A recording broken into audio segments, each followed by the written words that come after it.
Isabella's heart stood silently before the towering wall of glass in the penthouse living room, the night skyline of the city stretching endlessly beneath her feet. From up here, the city lights shimmered like 1,000 captured stars so close, yet impossibly out of reach. Her reflection stared back at her from the glass, a perfect portrait of elegance, a floor-length silk gown that clung to her curves, flawless makeup sculpted to perfection, hair swept into an intricate chignon round her neck. A diamond necklace worth more than most people's homes glittered under the soft light. Anyone else might have envied this life luxury, the beauty, the illusion of perfection. But Isabella knew better. Her eyes told a different story. Behind the flawless facade lurked the weary gaze of a woman who felt more like an ornament than a person. She was the bird in the golden cage, wings clipped, her world confined to this glittering prison. The steady, rhythmic click of expensive leather shoes against polished marble announced Adrian Blackwood's arrival long before he entered the room. He moved with an air of quiet dominance,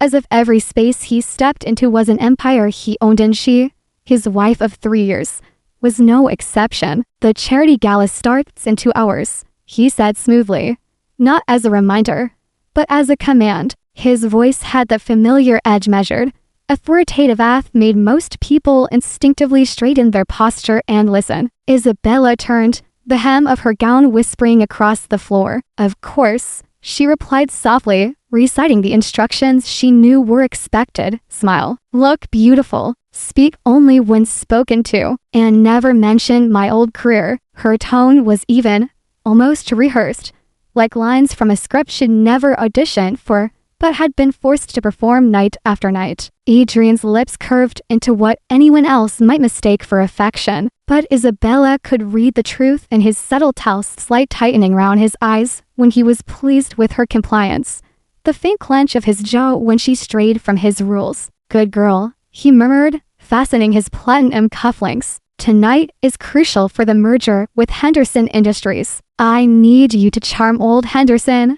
Make him feel comfortable. You know how to do that, don't you?" Her stomach clenched at the condescension, but she nodded with practiced grace. She had become an expert at playing the part of the perfect wife, tasteful, silent accessory who made Adrian look like the ideal husband, the man who had it all. The gala, the ballroom of the Grand Metropolitan Hotel, was a cathedral of excess. Crystal chandeliers spilled light across gleaming marble floors. Priceless paintings watched silently from the walls. Conversations drifted like fine perfume through the air, blending with the muted strains of a live orchestra. Isabella moved among the city's elite with poise, her arm looped through Adrian's. She smiled when expected, laughed softly at jokes she didn't care to understand, and let her husband lead the way through the crowd like a prized possession on display. In moments like these, Adrian was transformed. The cold, controlling man she knew at home became a magnetic force in public, effortlessly charming,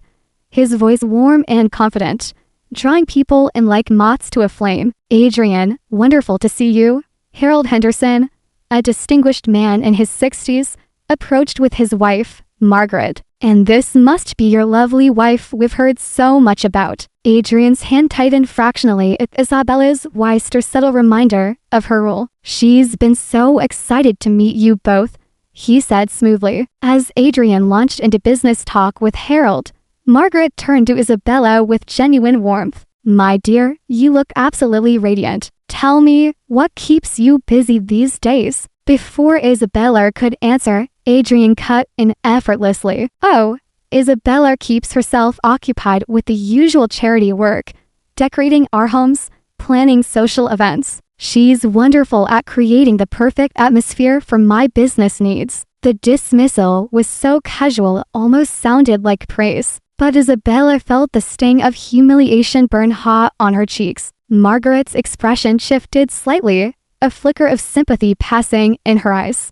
"How lovely," she said politely. "And what did you do before marriage, dear?" Isabella opened her mouth, but Adrian's low laugh sliced through her words. "Nothing too important. Some little marketing job, wasn't it, darling? Nothing compared to what she does now as my wife." The cruelty was masked under his charming smile. but the impact was sharp and deliberate. What he called a little marketing job had been a senior position at one of the top advertising agencies in the city. She had spearheaded campaigns worth millions, earned industry awards, and built a reputation for her strategic mind and creative instincts. She hadn't been some drifting nobody he rescued from obscurity, but Adrian's version of their story erased all of that, and in front of strangers, she led him. The breaking point. Hours later, back in the penthouse, Isabella moved wordlessly through the quiet apartment. The champagne she'd nursed all evening gave her the courage to break the silence. That was humiliating Adrian. He was loosening his tie, barely sparing her a glance. "What are you talking about? You dismissed my career accomplishments as if they were nothing. I wasn't some secretary you plucked out of nowhere. I was successful. I was respected. I had a life before you." He stopped, the tie in his hands falling still. When he turned, his expression was one she knew too well. That dangerous calm that came before his clueless words.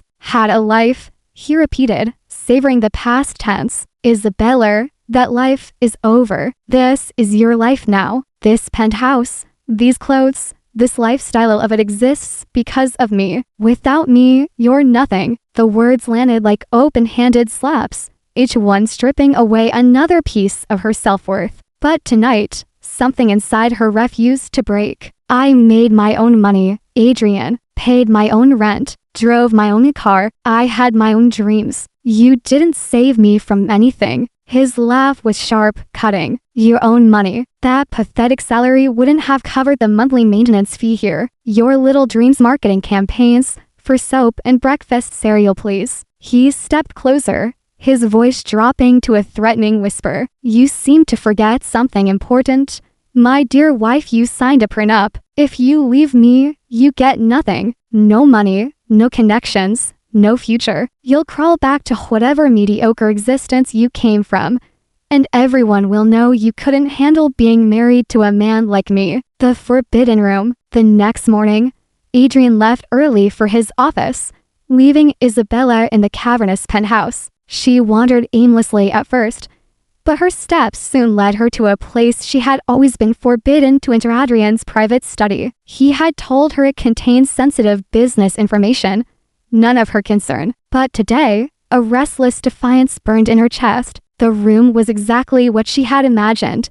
Dark wood paneling, shelves lined with books that looked more decorative than read, a massive leather desk dominating the space, a single laptop set neatly at its center, beside a framed photo of Adrian receiving a business award. The desk drawers were locked, but Isabella remembered something months ago. She had seen Adrian hide a small key behind a thick volume of Shakespeare. She checked, and there it was. The first drawer contained contracts, financial reports with staggering figures, and routine correspondence she didn't understand. But the second drawer made her blood run cold. A folder labeled personal insurance sat on top. Inside were photographs, grainy surveillance shots of her taken without her knowledge. Leaving the gym, having coffee with a friend, shopping for groceries. Some were dated before they had even met. Her hands trembled as she flipped through the pages. Beneath the photos were typed reports describing her daily routines,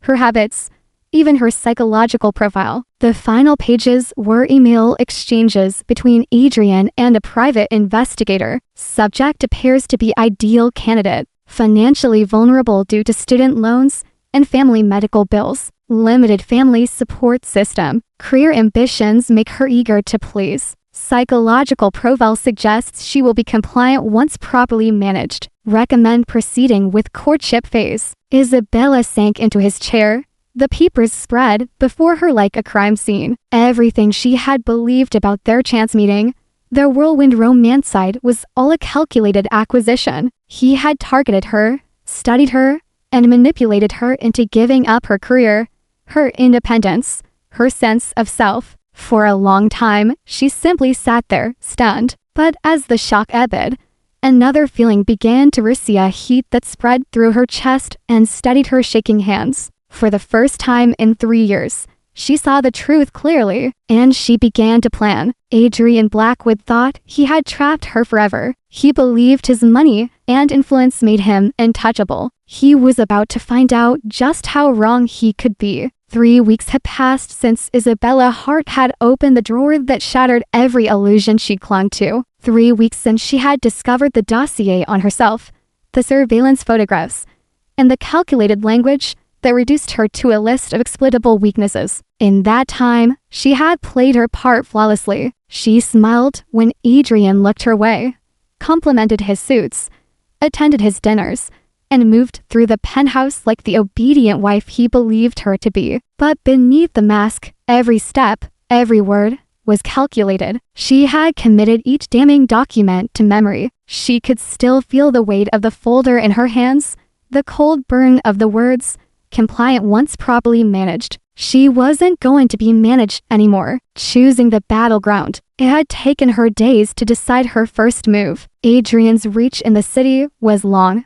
his network a web of polished smells, fat checkbooks, and whispered threats. If she made one wrong step, he would see it, and he would crush her before she had a chance to fight. So she chose her battleground carefully. It was a Wednesday afternoon when she found herself sitting in a small coffee shop tucked away in a part of the city Adrian considered beneath him. The place smelled of cinnamon and roasted beans, and the chatter of students and freelancers created a hum of background noise. Here, her diamond necklace would have felt out of place, so she had left it at home. Her hair was pulled into a simple ponytail, her face free of the layers of makeup Adrian preferred. She wore a soft sweater and jaunts kind of outfit she hadn't worn since before she married him. Clara Mitchell arrived exactly on time. Reunion. The moment Clara walked through the door, Isabella felt a wave of nostalgia. Once, Clara had been her closest friend and colleague. They'd worked side by side at the advertising agency,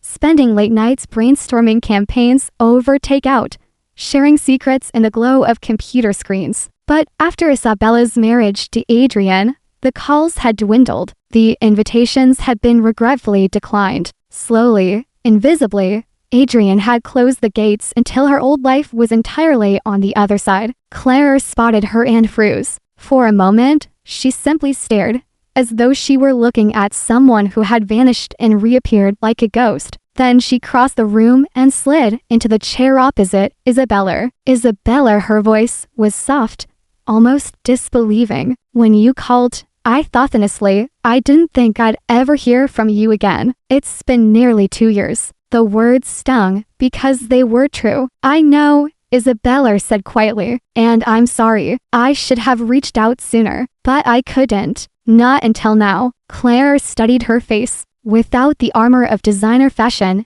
and red lipstick, Isabella looked human again, and tired, bone-deep tired. Does Adrian know you're here? No, Isabella said sharply, a little too quickly, and he can never know. Claire, if he finds out, it won't be safe for either of us. Truth unveiled. The concern in Clara's eyes deepened. Isabella, are you in trouble? Is he hurting you? Not physically, Isabella admitted. But there are other ways to destroy a person. She took a breath, studying herself. I need your help, and I need to know I can trust you completely. You can, Clara said without hesitation. For the next hour, Isabella told her everything. She spoke of the dossier, the surveillance photos, the private investigators' emails. She told her how Adrian had selected her like a property investment, exploiting her student debt and family medical bills, isolating her from every support system she had. By the time Isabella finished,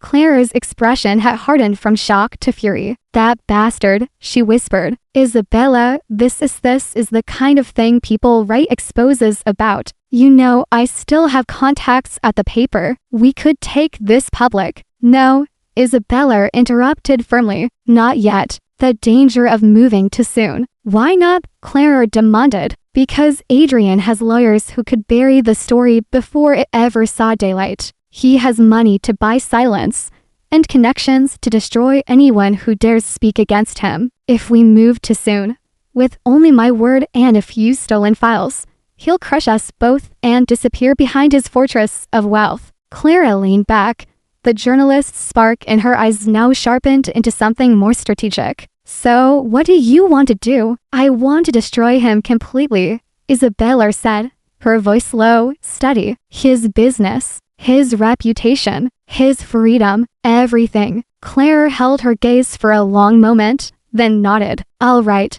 then we'll do this the right way. We build the case until it's unshakable, and then we hit him where it hurts most. A new player enters. 2 days later, Clara called with news that made Isabella's pulse quicken. I did some digging, she said over the phone. There are whispers about Adrian's business practice corporate espionage.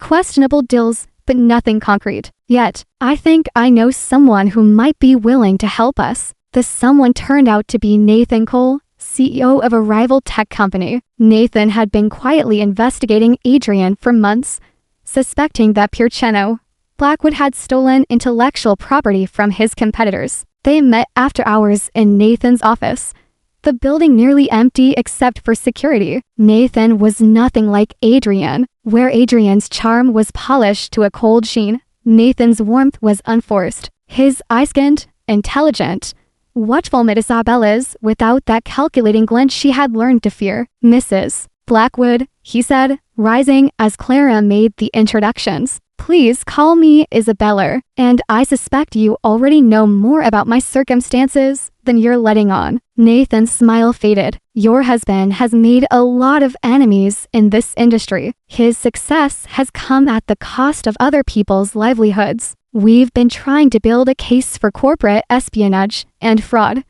but he's been careful until now. Evidence. Isabella reached into her bag and pulled out a slim flash drive. I copied everything from his private files, financial records, internal emails, meeting notes. I don't understand all of it, but I think you will. Nathan took the drive, his expression growing darker as he skimmed through the contents on his laptop. He leaned back, exhaling slowly. Isabella, this is incredible. Internal communications discussing theft of proprietary technology, bribes to government officials, falsified accounting reports. This could bring his entire empire down. That's the idea, she said quietly. But I need more than just proof of his business crimes. I need something that will destroy him publicly, something he can't buy his way out of. It was Clara who spoke next, her voice cautious. What about the other women? Both Isabella and Nathan turned toward her. The pattern. Think about it, Clara said. A man like Adrian doesn't just wake up one day and decide to become a predator. People like him have patterns. You can't be the first. Isabella felt a chill creep up her spine. You think there were others. I think we need to find out, Clara replied. And so, the investigation widened. Over the following weeks, Clara and Nathan dug into Adrian's past relationships. The results were worse than Isabella had imagined. There had been 3 serious partners before he reached successful, ambitious, and, in some way, vulnerable. Each had been drawn in by Adrian's charm, isolated from their support systems, and then slowly dismantled. Catherine Miles, a brilliant lawyer, had suffered a nervous breakdown and never returned to her career. Dr. Linda Hayes, a respected surgeon, had lost her medical license after a series of inexplicable mistakes that Nathan suspected weren't mistakes at all. The third, Jessica Price, had vanished entirely from the social scene. Clara tracked her to a small town 3 states away,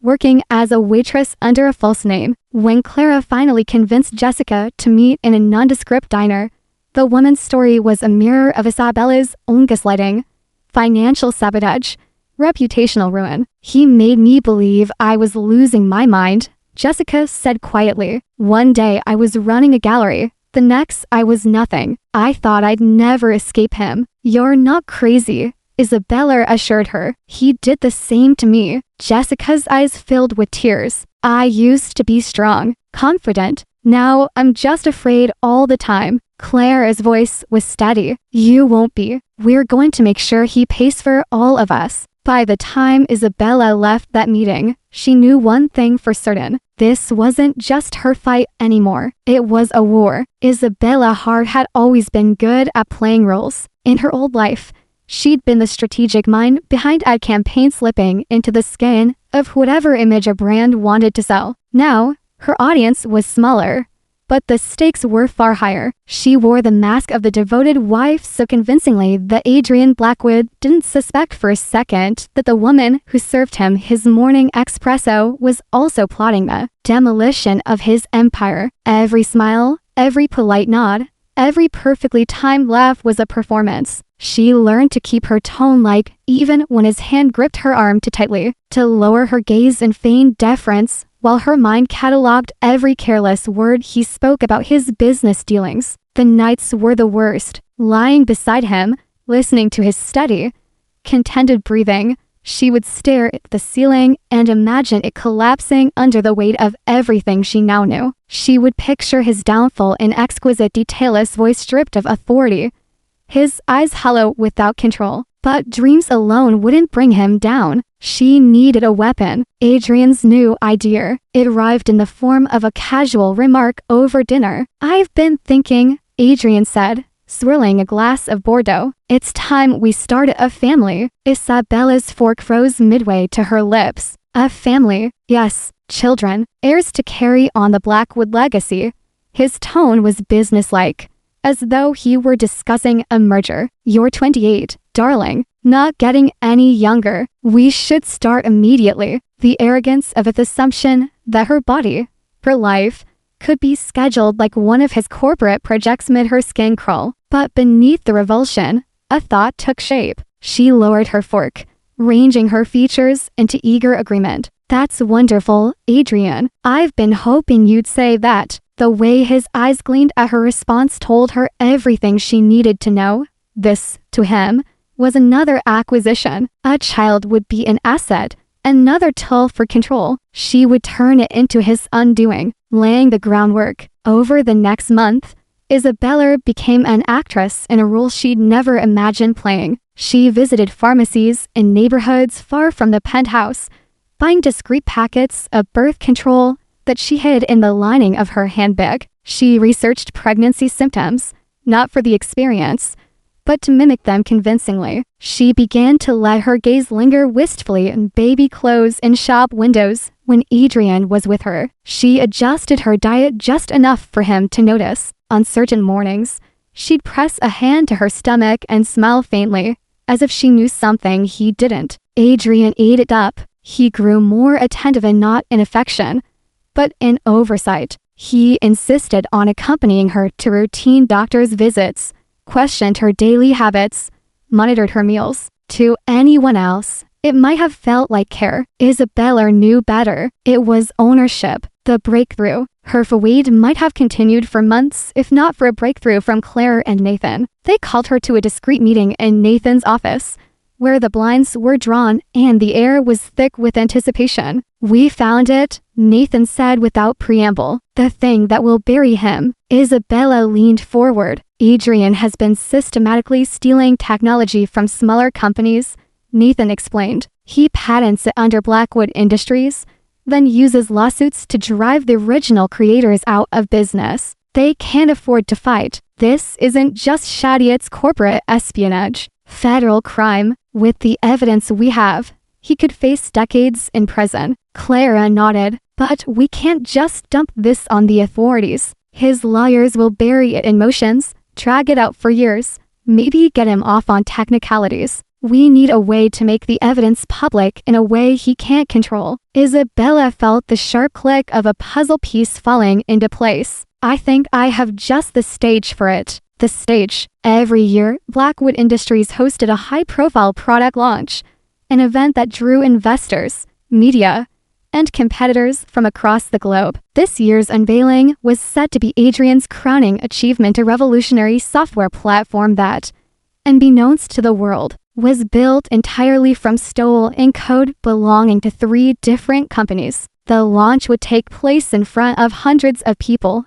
with cameras streaming live to millions more. It was perfect. We expose him in front of his peers, his investors, the persevere, Isabella said. By the time his lawyers can move, the damage will be irreversible. Nathan grinned. That could work. But Isabella wasn't finished. And I'll make it even better. I'll reveal my pregnancy at the same time. Clara's brows knit. You're going to use it to drop his guard, Isabella said. When I make the announcement, he'll be distracted, emotionally off balance. He won't see the trap until it's too late. The plan took shape over the next weeks.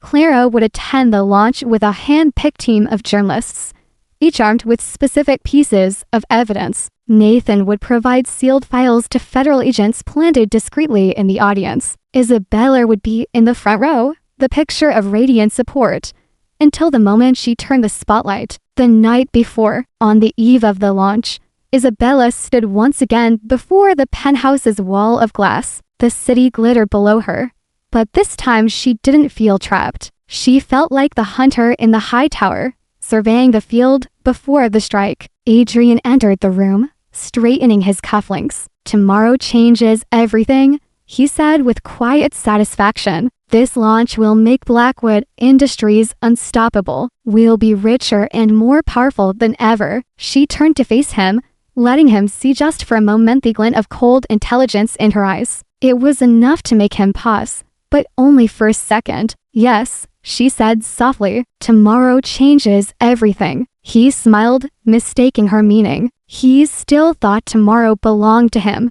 The calm before the storm. That night, as Adrian slept peacefully beside her, Isabella lay awake, rehearsing every moment in her mind. She pictured Clara in the third row, journalists poised with hidden cameras. She imagined Nathan at the back, flanked by plainclothes federal agents. She could almost hear the collective gasp of the crowd when the truth emerged. But more than that, she thought of Catherine, Linda, and Jessica. She thought of all the women who had been isolated, diminished, made to believe they were powerless. Tomorrow wasn't just about revenge, it was about justice. By the time dawn touched the edges of the city, Isabella was ready. The mask was in place, the role perfected. Tonight, the world would meet the real Adrian Blackwood and see him fall. The Grand Convention Center thrummed with anticipation. Everywhere Isabella Hart looked, there were signs of Adrian Blackwood's Ria Cheese Company's logo glittered across massive LED screens.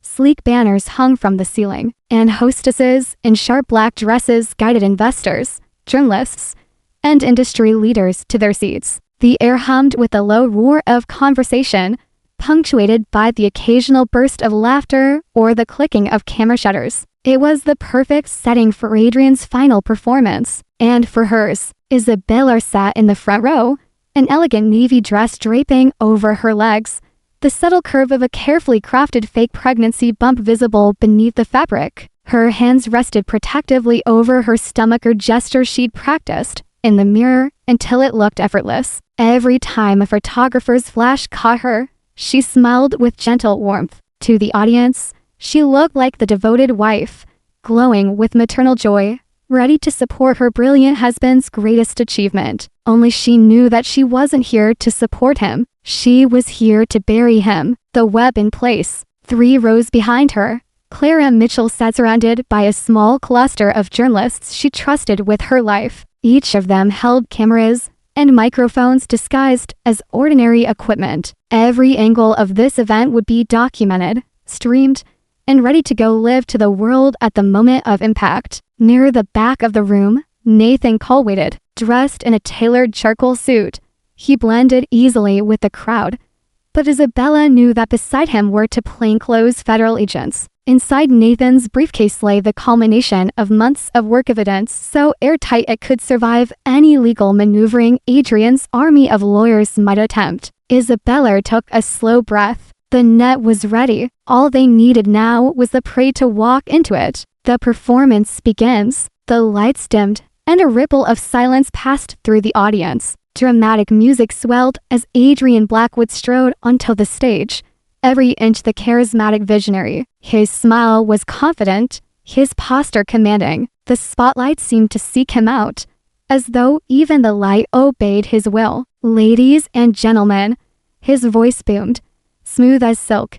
Today marks a new era in artificial intelligence and data management. He gestured to the massive screen behind him, where animated graphics displayed the sleek interface of his company's revolutionary software platform. This technology will change the way the world works. 3 years of intensive research and development, the brightest minds in the industry together. We've achieved what others said was impossible. Isabella almost smiled. Yes, Adrian, impossible because it belonged to someone else first. He moved into the technical demonstration, explaining the features and benefits with rehearsed ease. The audience nodded, some scribbling notes, others recording on their phones. Investors leaned forward, eyes gleaming with the promise of profit. And then Isabella saw its moment when his confidence peaked, when he was so sure of his dominance that he no longer guarded his flanks. She caught Clara's eye. The signal was given. The first disruption. Clara rose slowly,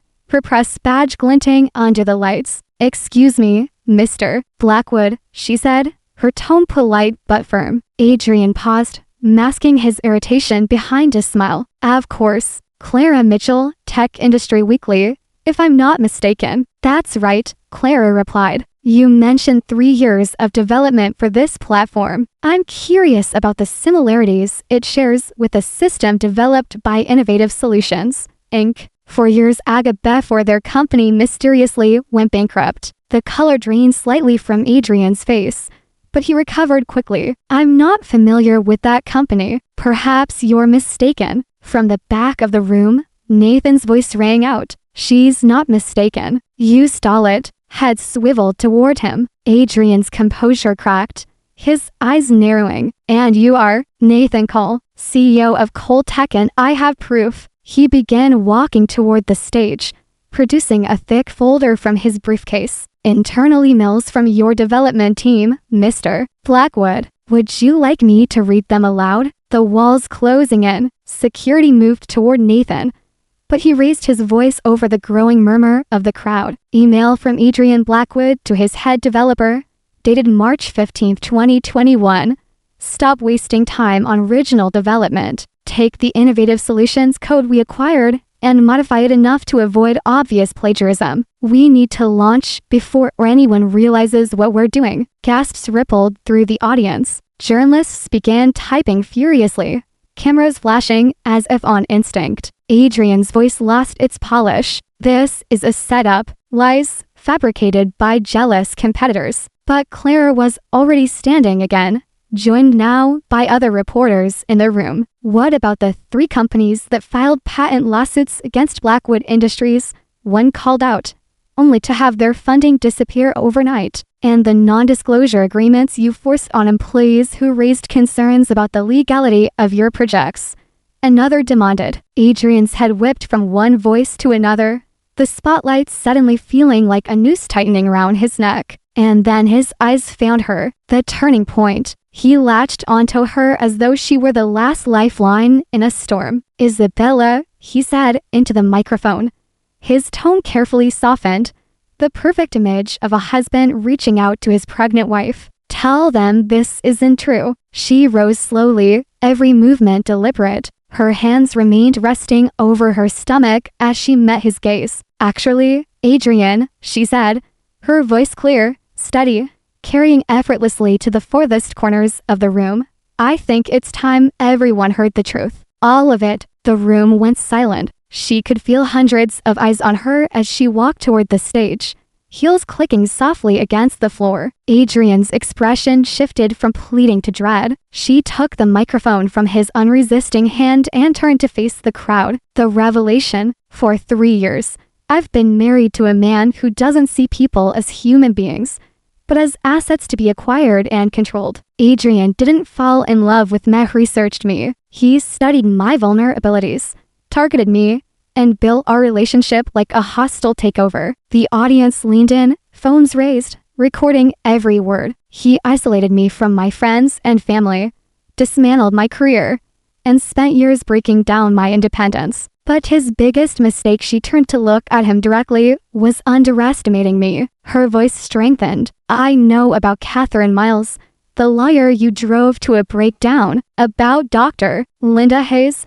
whose career you destroyed, about Jessica Price, who's been living in hiding because she's terrified you'll finish what you started. Adrian lunged for the microphone, but she stepped back. And I know about every illegal business practice you've committed, every stolen technology, every bribe. I've been documenting it all. The master stroke. Federal agents were already moving toward the stage when Isabella delivered her final blow. Oh, hand Adrian, I'm not pregnant. The gasp that followed was almost physical, a sharp intake of air from hundreds of throats. She reached beneath her dress, pulled free the silicone bump, and held it up for the cameras. This was a test to see if you could love anyone other than yourself. When I told you, did you care about my health, my feelings? No, you saw it as another tool to control me. Adrian's face twisted, his voice breaking into a shout. You're insane, all of you. But it was too late.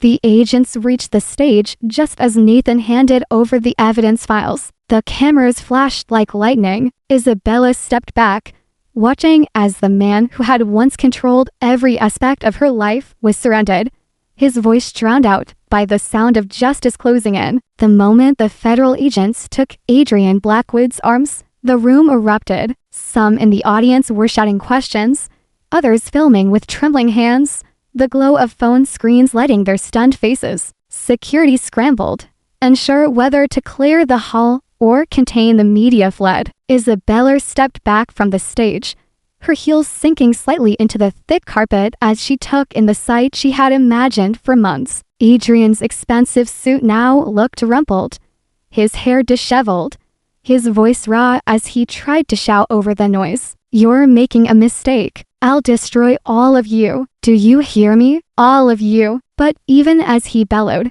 she could see the flicker in his eyes first reel, understanding that the fortress he'd built around himself was crumbling. The media storm. Within minutes, clips of Isabella's speech were flooding social media. Someone had uploaded the entire confrontation to a live stream, and hashtags with her name were trending worldwide before she even left the building. Corporate predator exposed. Blackwood betrayal. Pregnancy ruse at tech launch. The headlines were relentless. Every outlet wanted a statement, an interview, an exclusive angle. But Clara had prepared for this. She moved Isabella quickly out a side exit where Nathan was waiting with a black sedan. Inside the car, Isabella let out a slow breath. It's done. Nathan glanced at her in the rearview mirror. It's started. The real storm hits now. The first cracks. By the time they reached Clara's apprehension for its anonymity, news alerts were already pinging on all their phones. Blackwood Industries stock had dropped 17% in the first hour after the launch debacle. Investors were fleeing. The federal authorities had moved fast, issuing immediate freezes on several of the company's accounts and seizing electronic records. Multiple lawsuits were already being filed by the smaller companies Adrian had gutted over the years. Clara's laptop was a glowing war room, tabs open to live feeds, legal filings, and press statements. They're circling like sharks, Clara said, half to herself. Once they smell blood, they don't stop. The social fallout. But the damage wasn't confined to boardrooms and bank accounts. By that evening, Adrian's name had been stripped from charity boards and gala invitation lists. Socialites who had once fawned over him were now pretending they'd never met him. Luxury brands were cutting ties. Clips of Isabella removing the fake pregnancy bump had become one of the most watched videos of the year, dissected on talk shows and late-night monologues. Some hosts hailed her as a hero, others framed her as a master strategist. A few simply called her the woman who pulled off the greatest public revenge in recent history. For the first time in years, Isabella's name wasn't tied to Adrian's in the public mind. It stood on its own, confronting the silence. In the quiet of Clara's apartment that night, Isabella found herself staring out the window, watching the rain blur the city lights. The noise of the day was still echoing in her head. Reporters, the crowd, Adrian's voice breaking with panic. She had thought she would feel elated. Instead, there was a strange, aching stillness inside her. Nathan stepped into the room, carrying 2 mugs of tea. Can't sleep? She shook her head. It's just I've been building to this for so long, and now it's here. And she trailed off, struggling to find the word. Falling, Nathan finished. She met his eyes. What if it's not enough? What if he finds a way out? Nathan's voice was steady. He won't. Not with the evidence we have. And even if he did's already lost the one thing he can't buy back. His image. The illusion of power. The legal siege. Over the next 72 hours, the situation worsened for Adrian in ways even Isabella hadn't predicted. The Justice Department announced a formal investigation into Blackwood Industries, citing evidence of corporate espionage, wire fraud, and obstruction of justice. Adrian was denied bail after prosecutors argued he was a flight risk. Footage from the product launch became a central part of the prosecution's narrative. The moment Isabella revealed the fake pregnancy was played in court to underscore his manipulative nature, humanizing the corporate crimes for jurors and the public alike. Even Adrian's inner circle began to fracture. A senior executive turned whistleblower within days, providing additional documentation of illegal practices. Messages from the past. On the fourth day, Isabella began receiving emails. The first was from Catherine Miles. I saw what you did. For the first time in years, I slept through the night. The next, from Linda Hayes.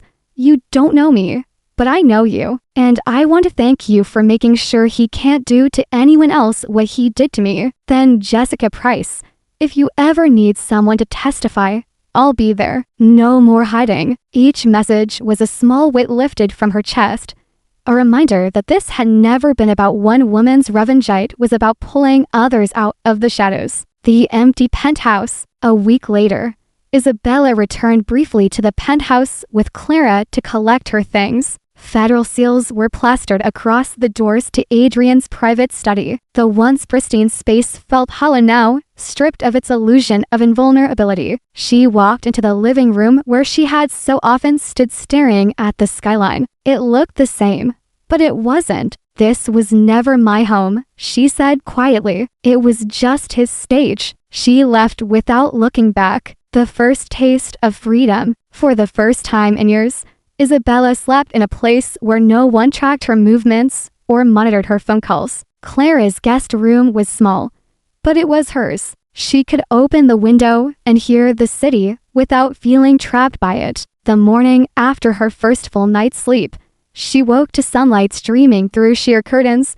and realized she had no one to answer to. No schedule dictated by someone else's ambition. No eyes watching for the slightest sign of disobedience. She made her own coffee, in her own time, and sipped it slowly, letting the warmth settle in her chest. Adrian Blackwood was in a federal holding cell, and Isabella Hart was free. 6 months after the day she'd taken the stage at the Grand Convention Center, Isabella Hart sat at a corner table in a small coffee shop that smelled faintly of cinnamon and fresh pastries. Morning sunlight spilled across the worn wooden floor, catching in the steam rising from her latte. She wore no designer gown, no glittering jewelry, just a soft cream sweater, dark jeans, and a smile that wasn't for anyone's camera. The shadows that had once lingered in her eyes were gone, replaced by something steadier and confidence. Clara Mitchell breezed in a few minutes later, scarf trailing behind her like a banner. She spotted Isabella, grinned,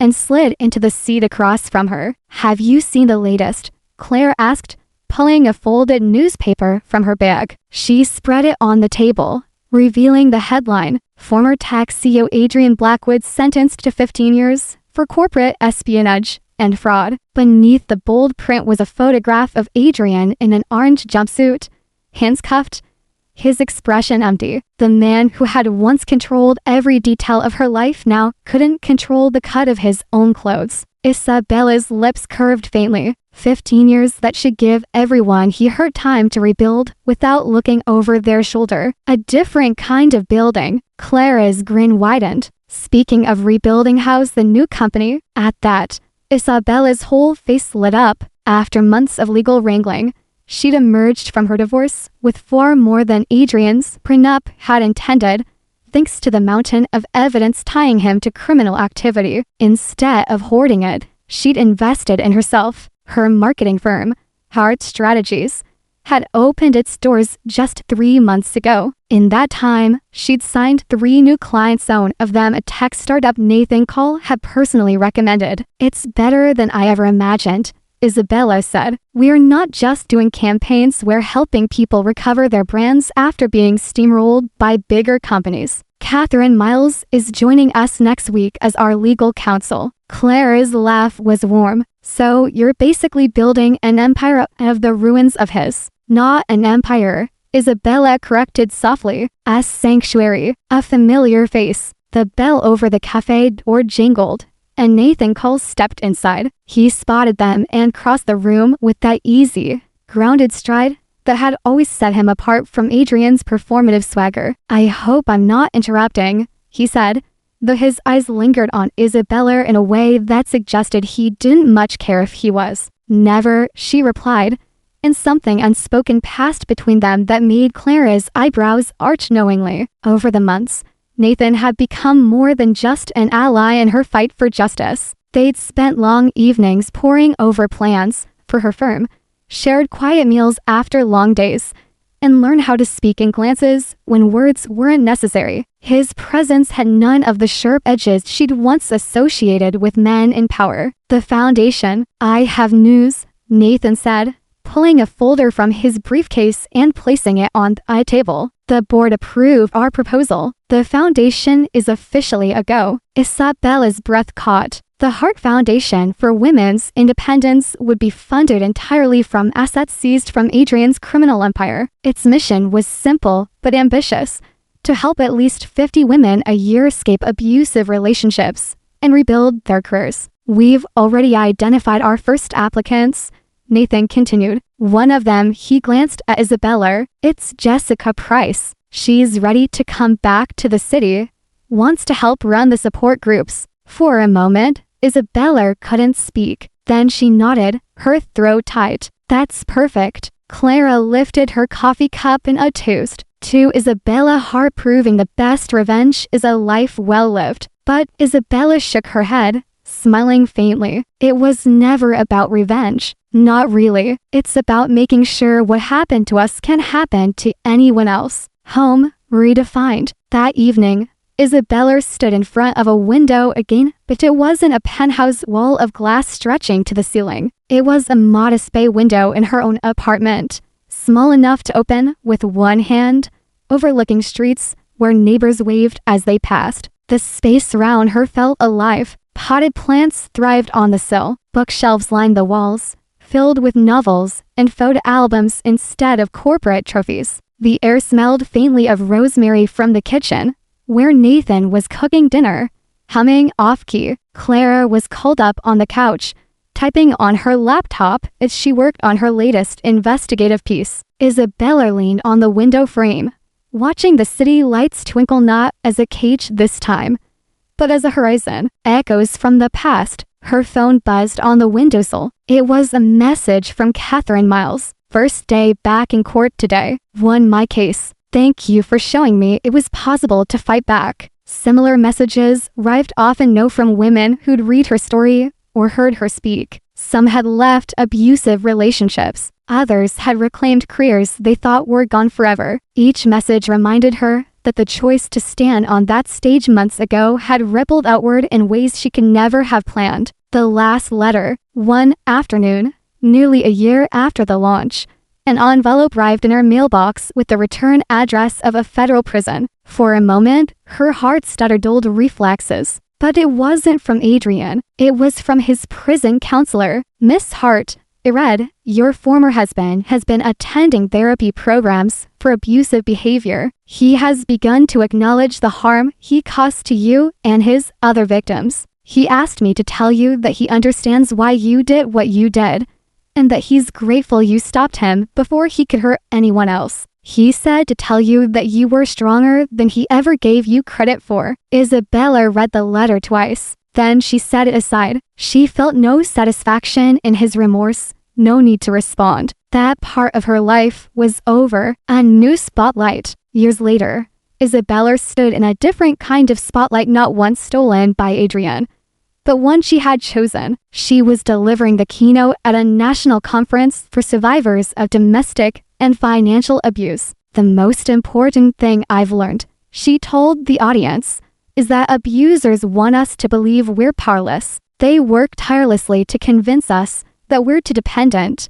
too broken to survive without them. But they're wrong. The moment we stop believing their lies is the moment we take back our power. In the audience, Clara filmed the speech for a documentary on women who had overcome abuse. Beside her, Nathan sat with a small velvet box hidden in his jacket pocket, waiting for the right moment to ask Isabella to share the life she had rebuilt with someone who valued her exactly as she was. As the applause rose, Isabella thought of the woman she had been the night she first found the surveillance file in Adrian's study, afraid, trapped, unsure if she could survive without the cage. Now, she didn't just survive, she soared. The greatest victory, she realized, was not destroying the man who tried to own her. It was learning to own herself. The morning of the Heart Foundation's official opening, Isabella Hart woke before the alarm. Sunlight streamed in through gauzy curtains, the air carrying the faint scent of coffee from the kitchen. Nathan was already up,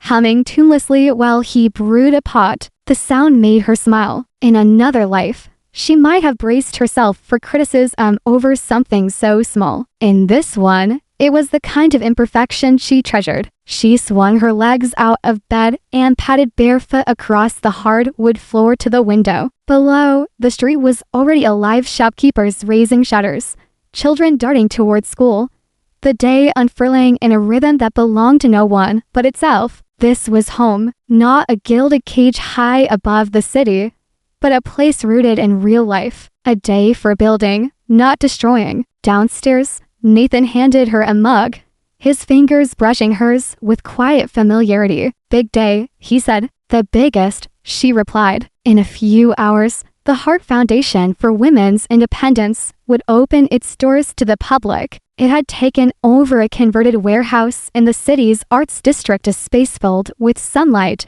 plants, and the quiet hum of possibility. Offices for legal counsel, counseling rooms, a training center for career skills, even a communal kitchen where women could gather and talk without fear. Every wall carried photographs of women who had survived, rebuilt, and thrived. Some she knew personally: Catherine Miles, standing outside the courthouse in her robe and collar; Dr. Linda Hayes, smiling in a clinic she now ran for underserved communities; Jessica Price, standing beside an art display at a local gallery. This wasn't about erasing the past, it was about rewriting it. The ribbon cutting. By mid-morning, the courtyard outside the foundation was buzzing. Reporters milled about, their questions far gentler than the ones Isabella had once faced under far harsher lights. Former clients of hers, survivors, and allies had come from all over to witness the moment. Claire stood off to the side with her camera crew, capturing every smile, every hug, every thread of history woven into this day. When the speeches began, Isabella kept hers short. "This building isn't mine," she said, her voice steady over the microphone. "It belongs to every woman who was ever told she couldn't leave, every woman who was made to believe she was too weak to stand on her own, and every woman who's still searching for the door out. We're here to show you it exists, and that you're strong enough to walk through it." The applause was thunderous. She cut the ribbon with a single, decisive snip, the crowd surging forward into the bright, open space beyond. Quiet moments later, when the crowd thinned and the press had moved on, Isabella found herself alone in one of the smaller counseling rooms. The light fell across the table in soft gold, dust motes drifting lazily in the air. She rested her hand on the back of one of the chairs, imagining the conversations that would happen here, the fear,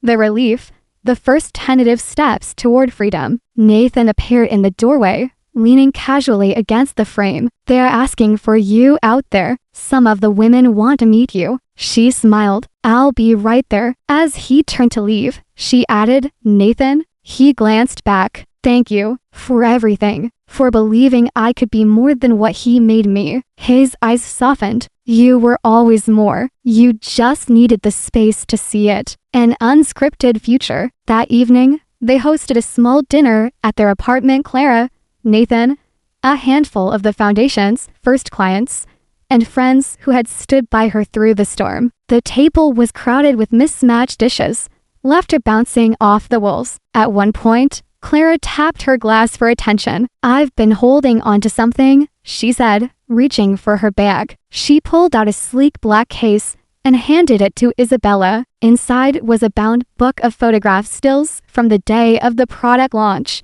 ranged in sequence like a storyboard. "I kept them," Clara said quietly, "not as a trophy, but as a reminder of the day you stopped letting him write your story." Isabella ran her fingers over the glossy pages. She thought she'd never want to see those images again. Adrian's face mid-denial.